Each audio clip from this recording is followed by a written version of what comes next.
Assalamu alaikum. Je vous remercie, Baba. Je voudrais bien que tous les hommes soient élégants comme vous, galants. Il y en a qui ne sont pas galants. Parce que rejeter sans fondement le parrainage d'une dame, il faut le faire. Il faut être Macky Sall pour le faire. Je dis bien Macky Sall, parce qu'il faut qu'on ne se voile pas la face.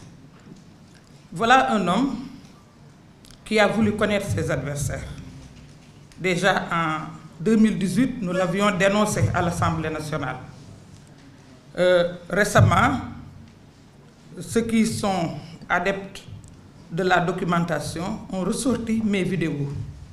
Le soir même du jour du vote, Feu Sidi Lamine Niasse avait convoqué un plateau avec Jacques Habib Sy, moi-même, Mamadou Diop Decroix.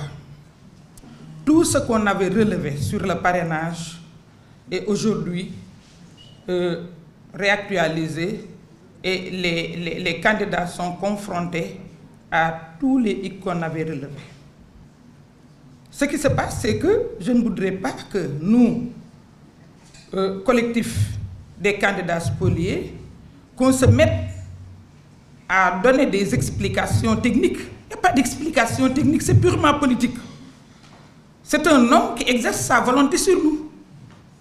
Il ne veut pas qu'un tel soit candidat. Il n'est pas candidat. C'est aussi simple que cela. Je ne suis pas paresseuse. Je m'efforce à creuser et à avoir les raisons. À commencer par ce que j'ai fait. En partant déposer mon parrainage, je l'ai déposé dans les 10 premiers jours. J'y reviendrai avec le tirage au sort. J'avais, au niveau du siège, 108 000 parrains. J'ai déposé 58 975. Au constat du greffier, qui, je le rappelle tout le temps, c'est important ce qu'Aminata Touré dit à chaque fois qu'il dit que c'est un monsieur assermenté. C'est important, on n'avait pas besoin d'huissier. On a affaire à un greffier. Il a noté, il a dressé un procès verbal. On a enlevé 14 déjà. 14 qui devaient effectivement constituer des rejets. Donc on ne pouvait pas les remplacer. À l'arrivée, qu'est-ce qu'on voit? On voit, parce que n'oubliez pas que j'étais la dernière, j'étais 93e. Alors que j'ai fait partie des 10 premiers qui ont déposé. Alors, qu'est-ce qu'on me donne? Des rejets, des gens qui ne figurent pas au fichier, dont des conseillers municipaux. Et on m'a plus agressé au niveau de la région de Diourbel. C'est dommage pour eux, ils n'ont pas été intelligents, parce que j'ai des militants partout au Sénégal. Mais je ne les connais pas tous. Mais la région de Diourbel, je connais. Doyen Maudit, je vous salue, le frère de mon frère. Alors, donc, j'ai un ancrage au niveau de la région de Diourbel, particulièrement à Bambey. J'ai vu des conseillers municipaux depuis 1996, j'ai lu des conseillers municipaux, j'ai lu des maires, même si après ils les débauchent, c'est pas grave. Mais en tout cas, ce sont des maires que je mets en place. Alors, donc nous en avons eu un bon nombre. Nous connaissons nos militants. Et il y avait 4 sortes de rejets. Ce que j'appelais la réalité modifiée. C'est-à-dire, on dépose quelque chose qui est conforme. Au niveau de la case rejet, on remet la même chose. Donc, c'est-à-dire, c'est quelque chose de conforme qu'on transforme en rejet. L'autre problème, c'est ce que j'appelle les doublons du Conseil constitutionnel, les doublons internes du Conseil constitutionnel. Moi, je n'avais que 3 doublons internes, donc ça constitue des rejets. Ce qu'ils mettent, c'est qu'ils mettent le numéro de Babawan sur la plateforme, c'est 4832, ils mettent Babawan 4832, Babawan 4832, Babawan, et occuper toute la page. Et c'est décompté. Il y a des transformations de noms. Ndeye Thioro Mbaye qui est transformé en Serigne Diouf. Et ils ne sont pas bêtes. Ils ne sont pas bêtes parce que devant la carte le numéro de la carte de Ndeye Thioro Mbaye, il y a un 2, parce que c'est une dame. Mais quand ils transforment en Serigne Diouf, ils mettent 1. Donc c'est voulu. Qu'on nous dise que l'algorithme a des défaillances, qu'est-ce qui est derrière l'algorithme? L'algorithme est paramétré. Quand on nous parle de, oui, le fichier, mais le fichier, on n'en parle plus. C'est-à-dire, le fichier ne peut pas mettre à jour. C'est l'arbitre qui a dit que la feuille de match n'est pas là. Il l'a avoué. La Sénat a avoué. Donc, nous n'avons rien à dire sur le fichier, sur la mise à jour du fichier. Mais je considère que tout cela dépend d'une volonté politique. La volonté politique du président Macky Sall. Cette volonté politique, en ce qui me concerne, c'est exercée sur moi à plusieurs reprises. Quand je devais être chassé du conseil départemental de Bambey, on a fait déplacer un préfet. Parce que tout simplement, le préfet a osé, devant le ministre de l'Intérieur, lui dire que Aïda Mbodj avait déjà démissionné. On l'a affecté, il ne parlera plus. Donc, et ils ont fait ce qu'ils ont voulu faire. C'est ce que je subis depuis 2012. Donc, cette fois-ci en cause, c'est une énième forfaiture. Maintenant, c'est une énième forfaiture. On a l'habitude de dire qu'une injustice faite à quelqu'un est faite à tous. Mais aujourd'hui, ça a dépassé les bornes. Et le Sénégal est surveillé partout dans le monde. Tout le monde en parle.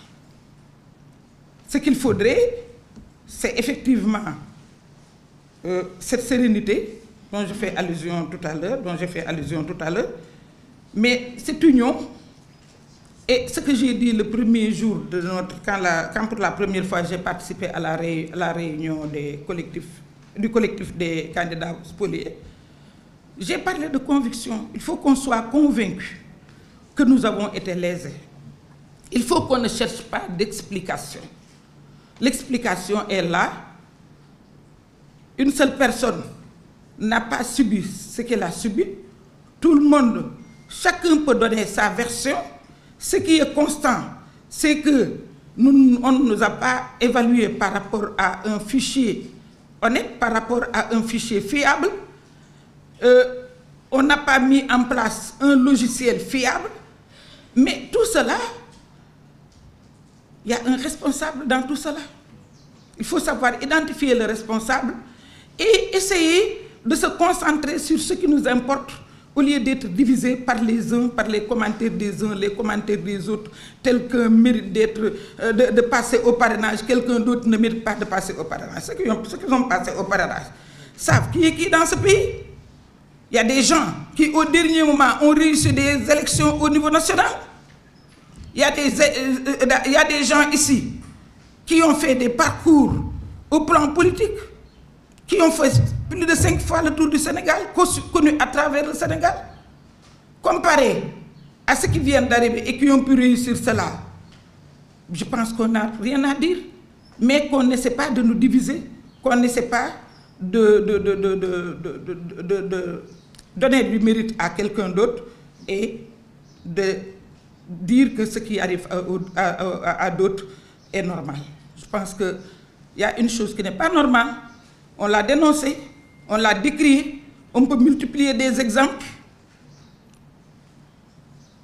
Quand il s'est agi de doublons, ils savent que les doublons ne pouvaient pas me retenir. Alors que les gens m'attendaient au niveau des doublons parce que c'était 93e sur 93. Mais j'ai le plus petit nombre de doublons, 17 000. Alors que j'avais laissé à mon siège 50 000 parrains.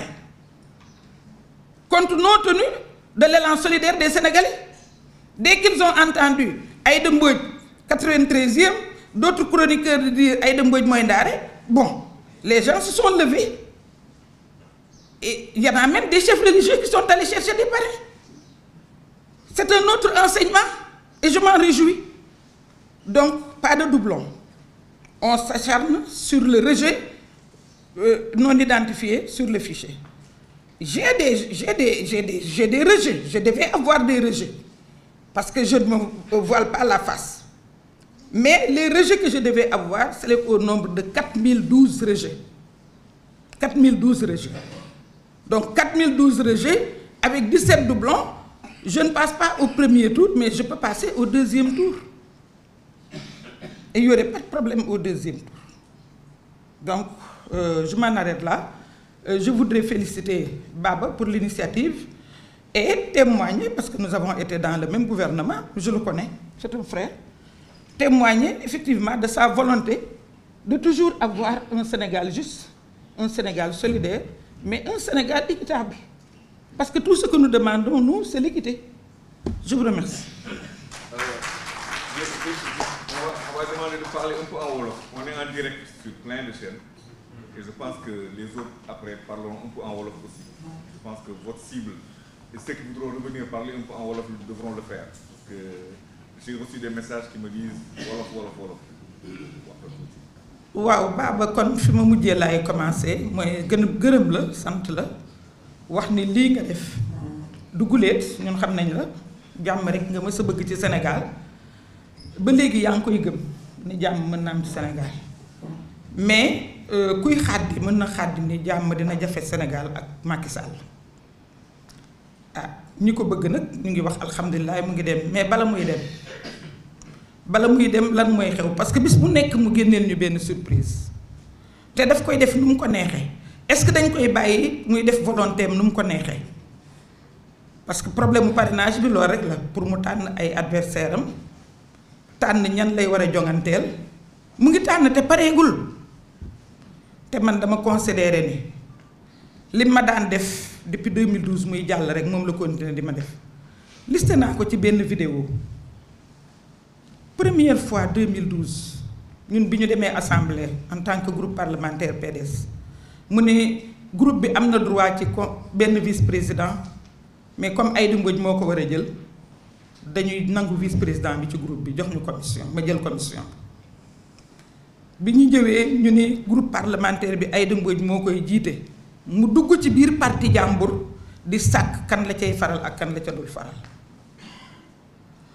génne ma conseil départemental bu Bambey préfet bi mu ko nee démissionné na booba la ñu affecté préfet ba te waxatul xaw ma dañ ko affecté noppiloo ko xaw ma dañ ko menacé kenn déggatu ko noonu laa dëkkeek moom tàmm naa ko bi yoon dama ne woon rek am naa ci yaakaar comme bokkatul mais ba léegi mu ngi dugal loxoom ci yëf yi donc li may bañ mooy ñun ñi nga xam ne ñoo daje ñuy ñeent fukk ak juróom benn li fa naa léegi ñu mat juróom fukk ñi nga xam ne dañ ñoo tooñ jël suñuy parrain ba néewal ñu doole bañ ne li ñu am ci parrain mënatul a jàll ñooñu dama ne ñun nañu concentré wu bu baax xoolante bu baax ànd bu baax bokk bëgg-bëgg xam ni benn machine yàqaluñu machine mënuñoo yàqal ñun ñoo mag loolu machine ñun ñoo ko mag machine dafa am ku ko commandé dafa am ku ko paramétré dafa am ku décidé ni machine bi lii lay def te kooku Macky Sall la tudd jërëjëf